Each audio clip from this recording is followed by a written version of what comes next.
Attention sports teams. Let us introduce you to the best fan engagement tool in the game, .vote. By getting a .vote web address for your team, you can allow fans to engage and interact with big-time decisions. In a single click, not only can fans make their opinions heard, but sports teams get a better understanding of their fans' interests. Keep your fans engaged. Simply visit GoDaddy.com today, type in the desired name of your web address, and let the voting begin.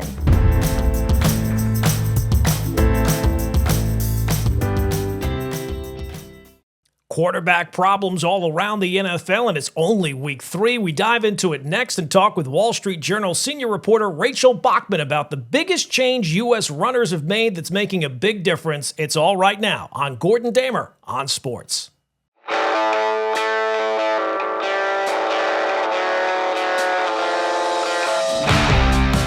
Welcome into another edition of Gordon Damer on Sports. Plenty to get into on this episode. Best time of the sports year with the NFL in full swing. I guess not for everybody here in New York with the Jets and Giants, but still football is back, and that's fantastic. And then you get the baseball playoff races, which looked like that they were all set in stone, and then all hell broke loose a couple of weeks ago. Now the Tigers are collapsing. The Mets are in free fall. You can't say the Mets are collapsing. Collapses. The Mets have stunk for half a season. Collapses happen in an instant. They happen immediately. The Mets have just been in free fall, like that guy who was skydiving from outer space. Remember that guy? On today's episode, we'll save the Mets conversation until the collapse is complete, if it does end up happening. I still think the Mets are going to get in. But we're going to focus on week 3 in the NFL and center the conversations around struggling quarterbacks. And then we'll change gears. We'll talk with Rachel Bachman from the Wall Street Journal. She's a senior sports reporter who has dove into the latest trend with American distance runners and the change that's had a major impact. That trend we talked about on the podcast a couple episodes ago about giving up alcohol. So we'll talk with her coming up in a little bit. But it is a Tuesday, so we have to start with the football. We got plenty to discuss after another wild weekend, all the block kicks and defensive touchdowns. But I want to focus the conversation on a few quarterbacks right off the bat, and not quarterbacks who are thriving, quarterbacks that are struggling. And, you know, it was not that long ago, the Houston Texans were seen as the blueprint for how to turn an NFL franchise completely on its head. They had 3 straight years of 12 or more losses. They had an ugly divorce with Deshaun Watson, and then a complete teardown. But then they got it right. They hired a smart, young, respected head coach in DeMeco Ryans, and then they drafted C.J. Stroud, who came in right away, looked polished, mature, and boom, in year 1, it was magic. Stroud was the toast of the league, set rookie records, over 4,000 yards, 23 touchdowns, 6 interceptions. He was surgical with the football, and he was the rookie of the year. He finished top 10 in MVP voting, and it felt like Houston was on the track to big, big things. But here we are, 3 weeks into year 3 of C.J. Stroud's career, and that optimism has been swallowed up by confusion and growing concern. On Sunday, the Texans dropped to 0-3 on the season and lost to the Jacksonville Jaguars 17-10. And let's not sugarcoat it. The Texans' loss, that was ugly. And sometimes when you get off to a bad start, it's kind of hard to pinpoint exactly what the issue is, right? That is not the problem for Houston. So far this year, in 3 games, they've managed 38 total points. And against Jacksonville, their offense was basically stuck in neutral. They had 119 yards of offense through 3 quarters. So that's not just bad. That's like non-functional offense. And C.J. Stroud, he's the reason why you thought big things for Houston this year, right? Struggled last year, but this year is going to turn it around. Well, that has not been the case so far. And on Sunday, 2 interceptions. Now, the first one of them was tipped, but the other one was thrown directly into coverage. It was not disguised, no pressure, just a bad read and a worse throw. And missed throws are becoming a thing with C.J. Stroud. He's currently right now ranking 3rd worst in the league in off-target throw percentage at 15.7%. So that's a jarring stat for a guy who came into the league known for his precision. And the Texans coaching staff, they tried to go back to the drawing board this year and give him more command this year, more responsibility to adjust protections and calls of the line. But so far, that has completely backfired. He looks hesitant. He looks overwhelmed at times. And the offense, the results are the results. It looks like sometimes the offense is in confusion mode even before the ball is snapped.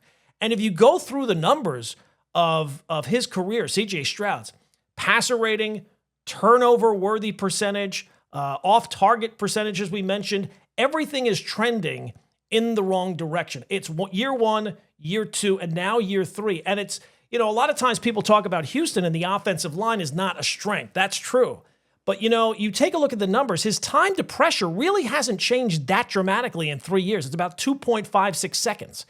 And the decision-making and his accuracy have clearly gotten worse. Now, maybe that's the cumulative effect of all those hits that he's taking. But the bottom line is the offense right now looks broken. And one of the main reasons why is that C.J. Stroud is just simply not playing well. So, look, the Texans are sitting at 0-3, and you hear the stats all the time after week 3 of the season, right? If you start 0-3, the chances of you making the playoffs are pretty remote. Since 1990, 2.4% of teams that started 0-3 made the playoffs.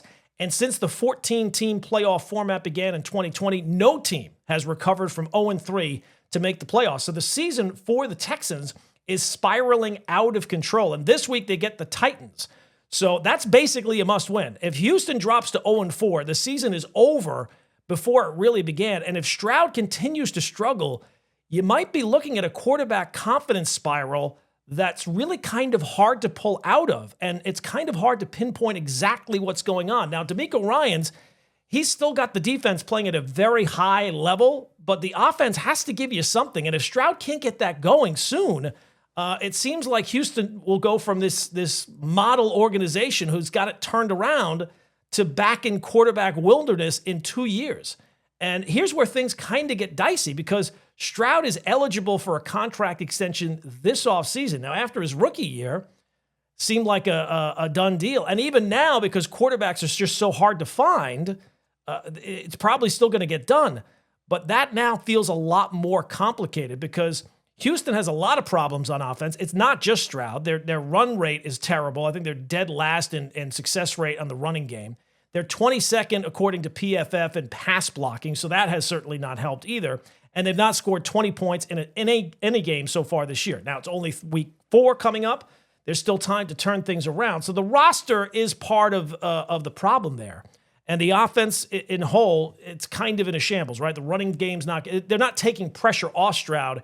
They're really kind of looking to him to improve the areas that are questionable. But instead, he's kind of regressing really fast. And if you're their GM, Nick Caserio, you're kind of stuck wondering, is this just a bad stretch for a really good player, or was year 1, was that the outlier? So we've seen quarterbacks go through sophomore slumps before, and we've seen great quarterbacks bounce back from rough stretches. It is only 3 games. If he goes out there this week and plays well, maybe it'll feel like a distant memory. That does happen a lot of times. But what you're seeing from C.J. Stroud right now, mentally, mechanically, it doesn't look like a blip. It looks like a quarterback who is not able to overcome the shortcomings of his organization. And if they don't get things turned around quickly, it could get ugly with the Houston. All right, let's talk about another quarterback and another situation that's getting a little uncomfortable. That would be the Atlanta Falcons. They just got shut out by the Carolina Panthers, a game that they came into. Carolina's got one of the worst defenses in the league, and yet the Falcons did not score a single point. And at the center of that all is Michael Penix Jr., second-year quarterback, was benched in the fourth quarter after a rough outing. He finished 18 of 36 for 178 yards, a couple of interceptions. His passer rating was 40.5. You don't need to know what goes into a quarterback rating to know 40.5 is not good. And that was his first multi-interception game in the NFL. But the bigger thing with him is he just does not seem ready. Now, to be fair, Penix has only started 6 games in the league, so you'd expect that there's going to be a learning curve. But the numbers are not good. Last couple of weeks, he's averaging just like 50% of his passes are complete. His off-target rate is over 21%. He's like dead last in a lot of key metrics for quarterbacks. And this is a guy who got some playing time last year. And right now, he's the quarterback that's kind of holding back an otherwise competent team. Atlanta is not short, obviously, on talent. If you play fantasy football, Drake London or Bijan Robinson or Kyle Pitts, they're stacked with offensive playmakers, and the defense, which seemed like a major question coming into the year, that has been solid. They have but they have not gotten the quarterback play. And I thought that they were, the bold predictions. I thought that they were going to put up major numbers this year. And here we are going into year 4, and we're asking, is it time to go to Kirk Cousins? Right? I mean, that's how bad things have gotten now. He's a year more removed from that Achilles injury. He was a guy they signed to a big contract, but he's not seen the field really. I saw a little bit of it at the end of the game again in week 3. And Raheem Morris has said there's no quarterback controversy, but let's be honest. These things happen quickly in the NFL. If Penix does not start playing better, that is a conversation that's not going away. And right now, he is each week that he does not play well, the pressure only builds. So the offense, it seems like, is just struggling with even basic things, communication, clock management issues. So they announced, the Falcons, that they're moving their offensive coordinator, Zach Robinson, down to the field just to kind of help with fix the sideline chaos. I guess that might be an issue. But it's a team right now that seems like they're looking for answers to fix their young quarterback. And look, I get it. You want to develop your guy, and Penix is their guy. Took him 8th in the draft. But you want to give him time to grow into that role. But there's a fine line between development and denial. And you take a look at, the season gets away from you quickly if you're the Falcons. This is a team that's expected to compete. And if your quarterback is like in the conversation of worst starters in the league, that is not development. That's self-sabotage. And this is the kind of situation that kind of defines coaching sometimes. If Penix turns it around, right, Morris is going to look like a genius. But if he continues to play poorly and Cousins is left standing on the sidelines and the Falcons fall out of playoff contention, that conversation changed quickly. So the question is, how long is that leash for Michael Penix Jr.? He does not look comfortable in any way. And I'm not a quarterback guru by any stretch of the imagination, but he does not look like a finished product. He looks raw. He looks like he's got bad footwork. He's always kind of off balance when he throws. Now, he can rip it. He can throw it down the field, but it's kind of all over the place. And I don't know how you fix those kind of technical issues in season. You would think that would kind of be worked out throughout the offseason. So would going to Kirk Cousins be the right call? Well, look, you have to live in the real world. Kirk Cousins does not give the Falcons the ceiling that Penix would if he gets through what he's going through. But they just lost to the Panthers. That has got to be rock bottom. Otherwise, right or wrong, Kirk Cousins is going to get another chance real soon. It feels like an overreaction 3 weeks into the season when you're talking about a quarterback who was drafted 8th overall. But at the end of the day, development's great. Winning is better. And right now, the Falcons have to be worried about Penix, especially with the way he looks. He does not look right, does not look comfortable. Speaking of not comfortable, the 0-3 New York Giants just got embarrassed on Sunday Night Football. I want to say they got embarrassed by the Chiefs, but really the Giants just embarrassed themselves. And my first question was, who thought putting the Giants on Sunday Night Football was the right... Why do we have to force the rest of the country to suffer through what us New Yorkers watch on a week in and week out basis?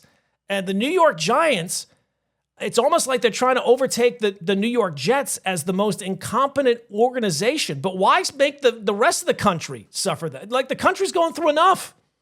It's cruel. It's unnecessary. And with the Giants, it's completely predictable. This game with the Giants was like so many others that we have watched over the years. And first off, people have mentioned about how the Giants are now 0-3 and their season's over because, as we mentioned, 0-3 teams don't make the playoffs. Newsflash: the Giants were never making the play. The Giants in the play. I feel like Jim Moore. The playoffs. They were never in the conversation for the playoffs. Being 0-3 has no impact. Now, look, you have to win some games, and that is a question about the coach and the GM. The season is not over because of the wins and losses. This season is about one thing: getting Jackson Dart, the quarterback they just drafted in the first round, in there and see how he looks. That's it. That's the entire story. You'd like to develop the other parts of the team, but when you're talking about the head coach who's supposed to be this quarterback guru, you got to find out if this kid can play and if he's any better than Russell Wilson. And God, I gotta hope he's better than Russell Wilson. So can Dart bring even a little spark to this brutal offense, this dead-in-the-water offense that is just a slog to watch every single year? And it ties into the coach and I think for the GM as well. Because let's be honest, this is year 4.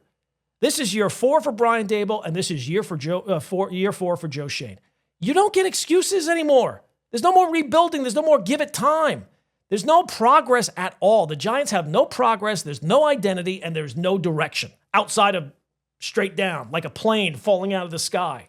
And that game on Sunday night, that could have been from last year or the year before. Nothing changes. Nothing changes with the Giants. They're bad, they're irrelevant, and they're boring as hell. They are not in the same class as real NFL teams. You watch that Monday night game between the Ravens and the Lions. It's like a different sport. If the NFL had relegation like European soccer, they would be doing us a favor by shipping the Giants off to the CFL. And Brian Dable's time is just about up. I say it more and more. It feels like his impact on Josh Allen was Adam Gase's impact on Peyton Manning in Denver. Since that 6-1 start under Dable, he's now 12-33-1. That is more than enough evidence for why you get fired. And the Giants, they can't block, they can't score. They don't even have a kicker half the time. I mean, it's embarrassing. Forget about the Chiefs embarrassing the Giants. The Giants embarrass themselves. They are not run as a professional football team. It's like a complete clown show. They can't even do the most basic things, like winning a game every once in a while. And if you want to talk about rock bottom, I hate to bring up rock bottom because every time it feels like it's rock bottom. No, they figure out a way to create a new rock bottom. That series in the red zone in the fourth quarter, that has got to be rock bottom. That was not bad. That was, it's more than embarrassing. I don't have the vocabulary to express it properly. It's more than embarrassing. Those 4 plays by Russell Wilson, throwing it off the goalpost. I mean, what was running for 3 yards? Now, I was not sold on Russell Wilson when he got here, but this version of Russell Wilson is even worse than my low expectations. And you have to think that goes back to coaching. You'd have to think that another coach would be able to get even more out of Russell Wilson. So Wilson is now 4 of 18 in the red zone this year with 0 touchdowns. That would not seem possible. That is historically inept. And to me, that goes back to coaching. Say what you want. This staff has no idea how to manage a quarterback. And with each week that goes by with Daniel Jones, you're getting further and further more evidence. So I didn't expect Wilson to light it up, but this is somehow worse than even my low expectations. The Giants aren't just in the basement. They're in the sub-basement. They found a door that goes even lower down into center earth. So now the talk at 0-3 is going to be about Jackson Dart. He's going to get thrown in there sooner rather than later, as if this was all part of the plan. They will present it. Dable will present it. Shane, if he talks, will present it as if it was the plan. Know this, there is no plan. This is just 2 guys, Dable and Shane, throwing things at the wall and hoping something sticks. It's the reason why they drafted the quarterback in the first place. They knew they had to take a quarterback in the first round, and Dart was going to be their guy, so he's their guy. So maybe he gets in there and he's okay. It's hard to imagine things looking any worse than they are already. Maybe that's part of the master plan. Make things look so bad that when Jackson Dart gets in there, he'll look competent and it'll be like this major improvement. Maybe that would be next level thinking if that's what they're thinking. But here's the real thing, and this is something that no one else is bringing up. The reason why you have to get Jackson Dart in there as soon as possible. Because barring a miracle, the Giants are going to be picking in the top 5 of the draft again, right? Maybe 6, 7, somewhere very high up. And barring a miracle, they're going to have a new coach and a new general manager. And guess what?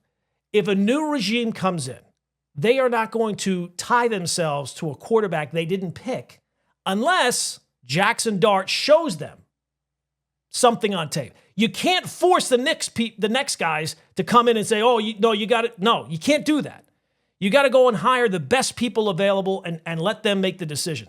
So get Dart in there, let him play. If he looks somewhat decent, great. He's got the rest of the season to figure it out. I don't ever want to see Russell Wilson again. I don't want to hear about Jameis Winston.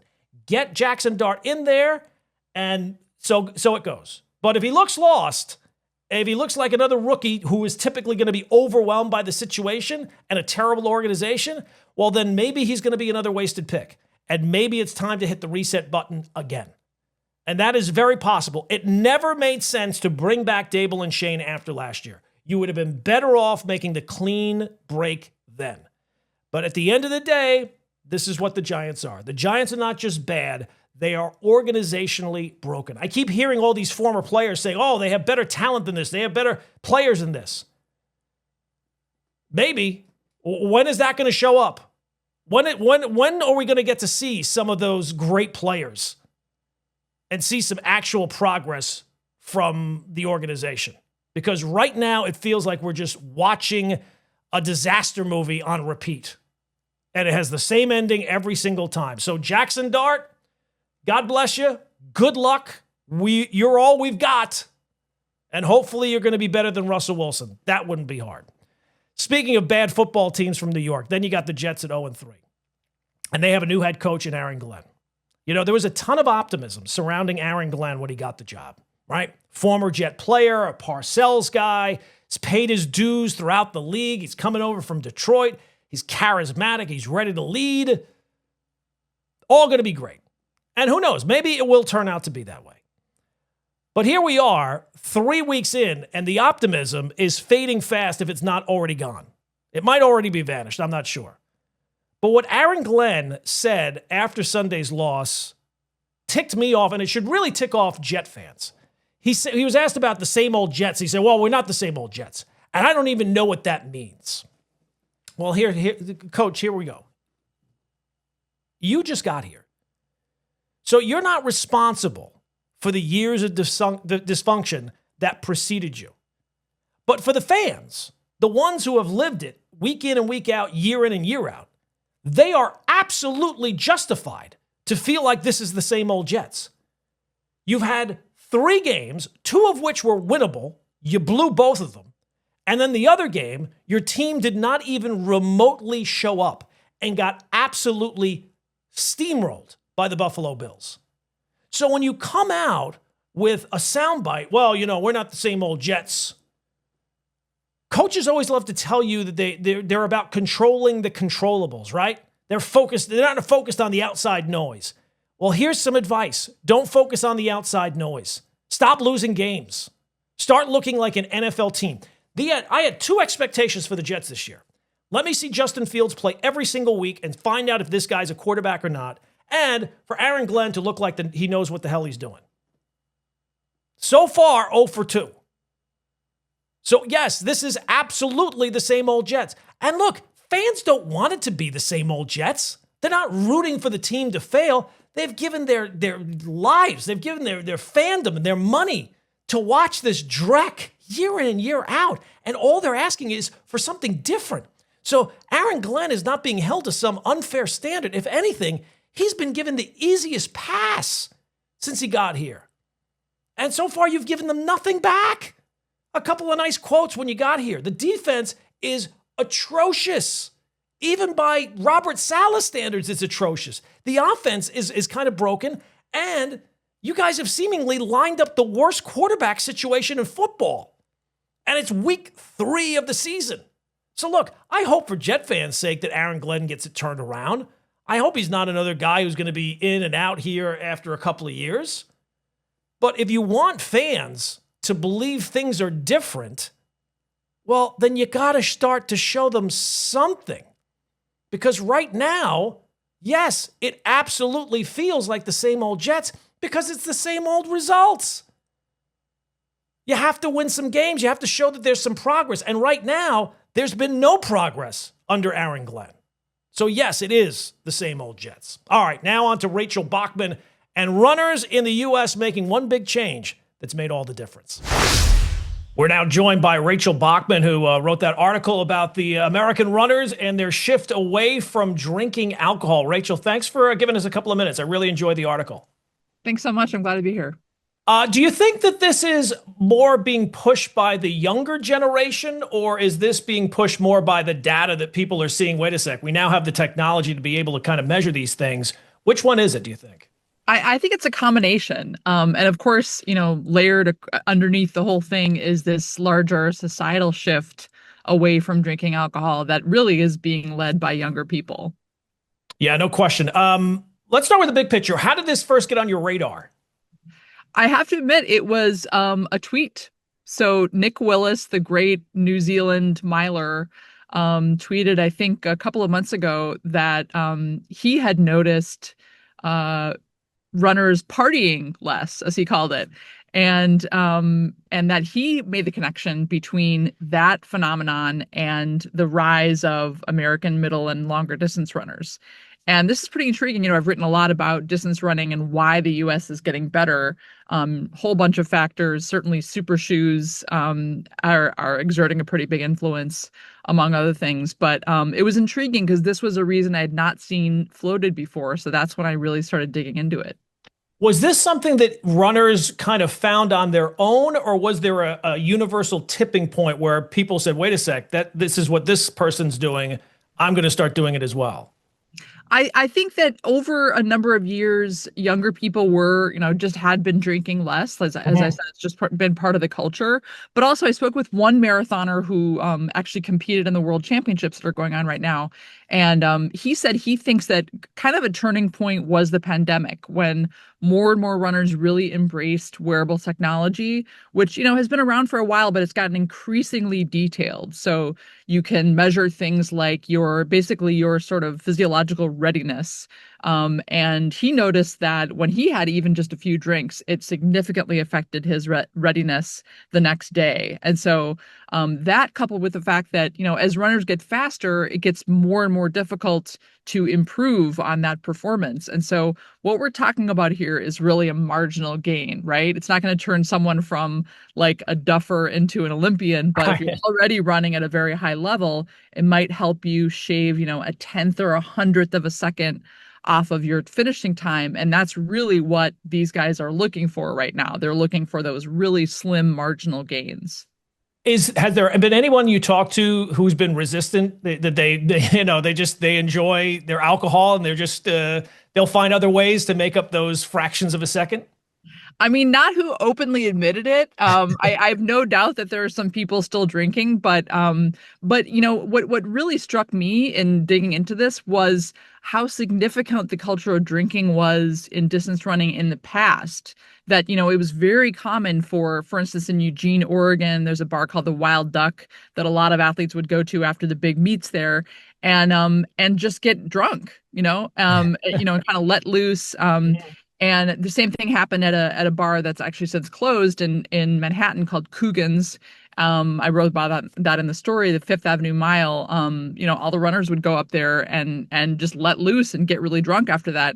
And I think that kind of thing has really significantly waned. I'm not saying everybody's stopped drinking entirely, but the season is a little bit longer. There are a little bit more events. That's one factor, I think. But also, there's just less and less of an off season. There's less of people taking entire weeks or months off, and they're really trying to stay fit and inform kind of year round, and getting absolutely blotto really doesn't fit in with that kind of lifestyle. You talked about Grant Fisher's lifestyle and how intense it is and really regimented it is. Is that the level where you have to be at? And is he like kind of the guide in this to what everyone else is going to have to be like to be that on that level? Well, everyone's different, of course, but I did speak with him about all the things that he does, from being very diligent about sleep. He naps 90 minutes a day. He gets a I lot do of too, but sleep. it doesn't Yeah. seem to be having any gains. I know a couple parents emailed me like, I'm jealous of this guy. Yeah. He's also a world-class runner who works very hard, but Yes. he lives at altitude, as I wrote in the story, even at the US Olympic trials and at the Olympics themselves. He actually left the venue in the middle of the competition, after his heats were done, to go to altitude. Like, for instance, when the Olympics were in France, he went to Switzerland to go back to altitude because that helps build up your red blood cells, and people think that helps the performance. So all these things are they helping him? Probably. How much? We don't really know. But again, as the times get faster and faster, it just gets more and more difficult to run at that level. And people are doing absolutely everything they can to try to do that. Yeah, I think the quote that kind of hit it for me was that I think it was Grant that said it that even if this adds a second, it's not worth it. I'd rather just get rid of it. Yeah, absolutely. I mean, and this quote didn't make it in the story, but he said, that they're not only looking for seconds, they're looking for hundredths of a second improvements. And so, when you're looking that closely, almost anything can potentially help you improve. Now, I don't know that they're as high profile as, say, the major sports. Baseball, I know for one. Aaron Judge doesn't drink, Shohei Ohtani. And that aspect with those guys, it's a lot of they don't want to be seen in public taking alcohol or, maybe, with everybody with a cell phone now, all it takes is a split second for something to go viral. Is there any aspect of that that's filtering over even into the running world, or is that not really the case? That's a really good point. Nobody mentioned that specifically, but I think that's certainly a risk in general. And When you talk about Olympians, right? absolutely. And with track and field athletes in particular, they make a huge portion of their income from shoe companies. And so I'm guessing the shoe companies don't really want them out there, looking really silly or saying things that they regret or things like that if they're really under the influence. And that's certainly a danger. If you're out at a bar, for instance, that's always a danger, social media, in the way that it wasn't 15 or 20 years ago when getting drunk in public was much more common for runners, I think.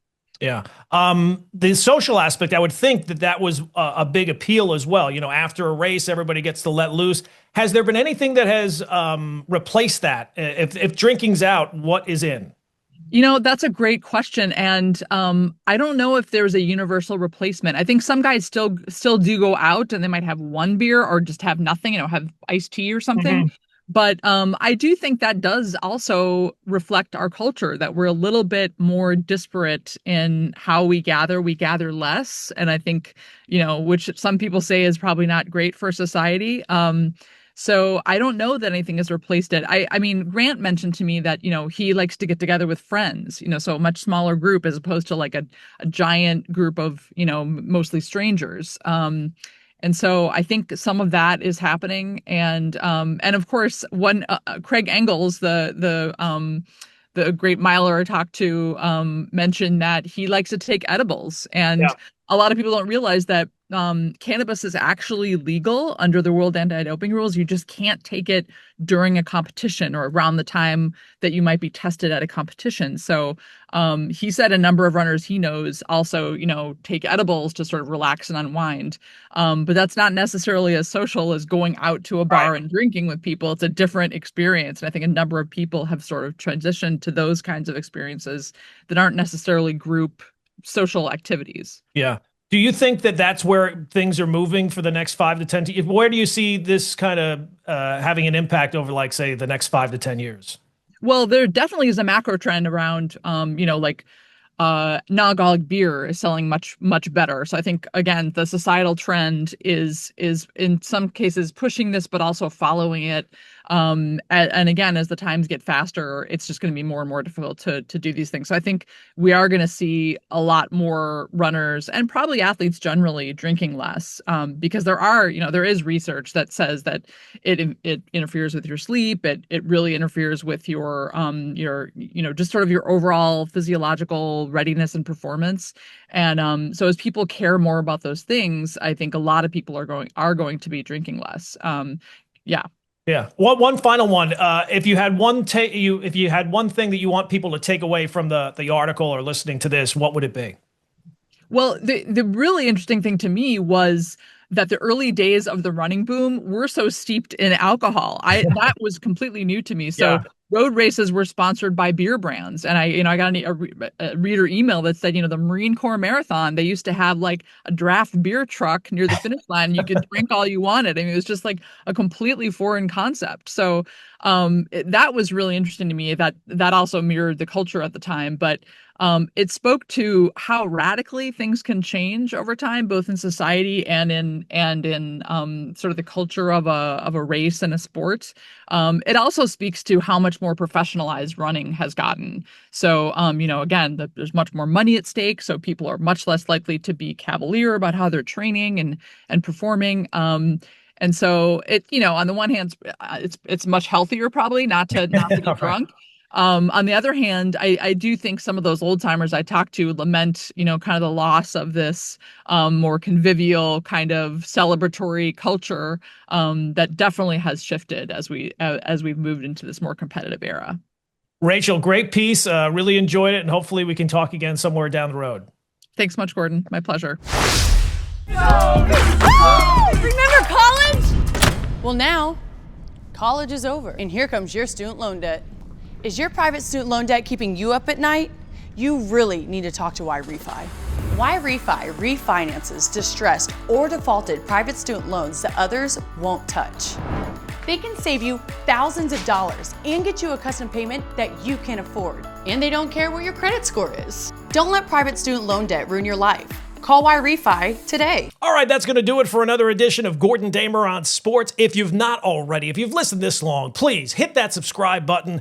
Share this episode with a friend, watch it, and like it on all the different platforms that are available, Apple, Spotify, YouTube, all those great things. And we'll see you later this week with another edition of Gordon Damer on Sports.